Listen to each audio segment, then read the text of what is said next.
Hello friends, welcome back to my channel extra time to চ্যানেলে তোমাদের সকলকে স্বাগত আরও একটি নতুন ভিডিওতে। গত একটি ভিডিও আমি আপলোড করেছিলাম, সেই ভিডিওতে ব্যাকগ্রাউন্ড মিউজিকটা একটু বেশি হয়ে গেছিল। তোমরা অনেকেই কমেন্টস করেছো, দাদা ব্যাকগ্রাউন্ড মিউজিকটা কোনো প্রয়োজন নেই, অনেকটা বেশি হচ্ছে, কথা শোনা যাচ্ছে না। তো তার জন্য তোমাদের কাছে অসংখ্যবার আমি ক্ষমা চেয়ে নিচ্ছি। তো এটা আমারই হয়তো সমস্যা, অনেকদিন কোনো ভিডিও আপলোড করিনি, সেক্ষেত্রে এডিটিং একটু সমস্যা হয়েছিল। তো তোমরা অনেক কষ্ট করে ভিডিওটি দেখেছো, তার জন্য তোমাদেরকে অসংখ্য ধন্যবাদ। তো আজকে আমরা একটা নতুন ভিডিও নিয়ে এসেছি, সেই ভিডিওতে আলোচনা করব ইন্টারভিউ নোটিফিকেশনের ব্যাপারে। তার আগে বলবো যে তোমরা যারা এখনো চ্যানেলটিকে সাবস্ক্রাইব করোনি তারা অবশ্যই চ্যানেলটিকে সাবস্ক্রাইব করে দেবে। আর ভিডিওটি যদি ভালো লাগে তো তার পরবর্তীতে তোমরা বিভিন্ন গ্রুপে বিভিন্ন বন্ধুদের মধ্যে শেয়ার করে দেবে। তো চলো ভিডিওটি শুরু করা যাক।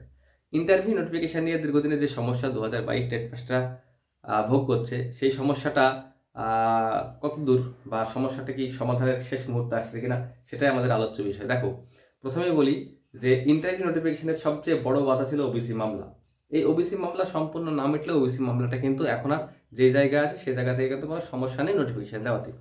তো গতকালকে থেকে আমাকে কিছু কিছু মানে আমারই সাবস্ক্রাইবাররা, আমার বন্ধুরা ফোন করে বলছে যে দাদা ভাই, তো এই যে পিএসসি নাকি বলছে যে সম্পূর্ণ মামলা মেটা না পর্যন্ত নোটিফিকেশান দেবে না তারা। তো পিএসসি যদি নোটিফিকেশান না দেয় সেক্ষেত্রে প্রাইমারি বোর্ড কীভাবে নোটিফিকেশান দেবে? দুটো তো রাজ্য সরকারের ব্যাপার। তো দেখো, আমি প্রথমেই বলি যে এই কথাটা কোথায় কে বলেছে সেটা আমার জানার দরকার নেই, বা আমি জানিও না যে পিএসসি চেয়ারম্যান আসলেই বলেছে কিনা বা বললো কেন, এইসব নিয়ে আমি তর্ক বিতর্কের মধ্যে যাচ্ছি। আমি তোমাদের প্রথম কথাই বলি যে এই ওবিসি মামলাটা রাজ্য সরকার যে রোস্টার তৈরি করেছে ওবিসি নিয়ে, নতুন যে রোস্টার, সেই রোস্টারটা কিন্তু রাজ্য সরকার তৈরি করেছে। এখানে কিন্তু কোনো সুপ্রিম কোর্ট বা হাইকোর্ট চাপিয়ে দেয়নি যে সেইটা রাজ্য সরকার মানবে কি মানবে না, সেটা রাজ্য সরকার চিন্তা ভাবনা করবে। দেখো, এই রোস্টারটা কিন্তু রাজ্য সরকার নিজে তৈরি করেছে, অতএব এই রোস্টারটাকে কার্যকরী করার জন্য রাজ্য সরকার সবচেয়ে আগে ঝাঁপিয়ে উঠবে, তাই তো। তো এই রোস্টারের বিরুদ্ধে আমরা দেখেছিলাম হাইকোর্টে কিন্তু স্টে পড়েছিল, সুপ্রিম কোর্টে গিয়ে এই রোস্টারের স্টেটা উঠে গিয়েছে।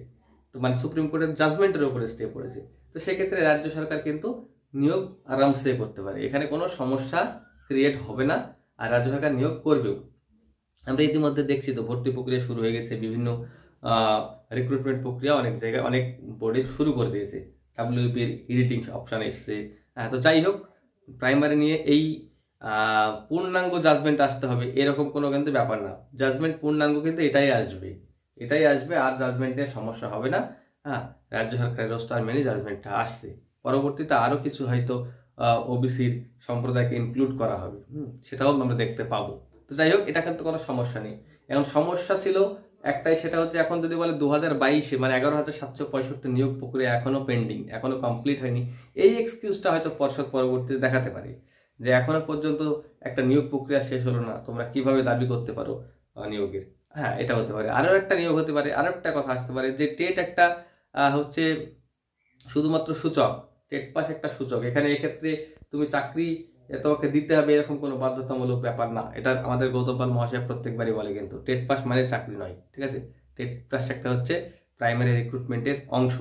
তো যাই হোক, আমি গৌতম পাল মহাশয়কে আমি বলবো আপনি একটুখানি চিন্তা করে দেখবেন, আপনাকে অবশ্যই ডিএলএড থাকতে হবে, টেট পাস করতে হবে। সেটা হয়তো 2022-এর টেট পাস ক্যান্ডিডেটরা ডিএলএডও করেছে, টেট পাসটাও করেছে, সেক্ষেত্রে তারা কিন্তু অবশ্যই এখন শিক্ষক হওয়ার দৌড়ে। তাহলে আপনি কেন তাদেরকে শিক্ষকের আসন থেকে বঞ্চিত করবে? তো যাই হোক, তর্ক বিতর্ক না, আমি তোমাদেরকে বলবো যে অধিকার কিন্তু ছিনিয়ে আনতে হবে। 19শে আগস্ট কলকাতায় আসতে হবে, রাজপথে আসতে হবে, নিজের অধিকার নিজেকে ছিনিয়ে নিতে হবে। আমি প্রত্যেকটা গ্রুপে দেখছিলাম যে কোনো কোনো গ্রুপে 100 হচ্ছে নাম লেখানো হচ্ছে, একটা নাম লেখানোর সিস্টেম তৈরি হয়েছে যে প্রত্যেকটা কে যাবে নামটা এন্ট্রি করতে হচ্ছে। তো সেখানে দেখলাম যে কোনো কোনো গ্রুপে 1000 থেকে 800 মেম্বার্স আছে, সেক্ষেত্রে দেখা যাচ্ছে শুধুমাত্র 100 জনের নাম হচ্ছে, আর সেখানে ম্যাক্সিমাম ছেলেদের নাম দেখা যাচ্ছে, মেয়েদের কোনো নাম হচ্ছে না। আমি কি দেখতে পাচ্ছি যে মেয়েরা কিন্তু এই বিষয়ে ইন্টারেস্টেড না। আমি জানি মেয়েরা অনেকেই হয়তো অনেক কাজে ব্যস্ত, তারপরে বলবো একটা দিন কিন্তু মেয়েদেরকে ফাঁকা করতে হবে এবং যেতে হবে। অধিকারটা তো শুধু ছেলেদের না, সবাইকে ছিনিয়ে আনতে হবে। আর আমি বলবো যে এই আন্দোলনে ছেলেদের তুলনায় মেয়েদের পরিমাণটা যদি বেশি হয় সেক্ষেত্রে আন্দোলনের তীব্রতা কিন্তু আরো বেড়ে যায়। আর এখানে যেহেতু আমাদের ছেলে মেয়ে উভয়ই আছি, আমরা সবাই যাব, সবাই কিন্তু একটা বৃহৎ আন্দোলন করব। প্রত্যেককে বলবো আমরা অবশ্যই অঙ্গীকারবদ্ধ হব, আগামী দিন 19শে আগস্ট আমরা রাজপথে যাচ্ছি, লড়াই করছি। আবারও বলবো, লড়াই লড়াই লড়াই চাই, লড়াই করে বাঁচতে চাই। চলো, ভিডিওতে এই পর্যন্ত বলা ছিল। আর অবশ্যই আমরা আসছি, তোমরাও আসো। Thank you.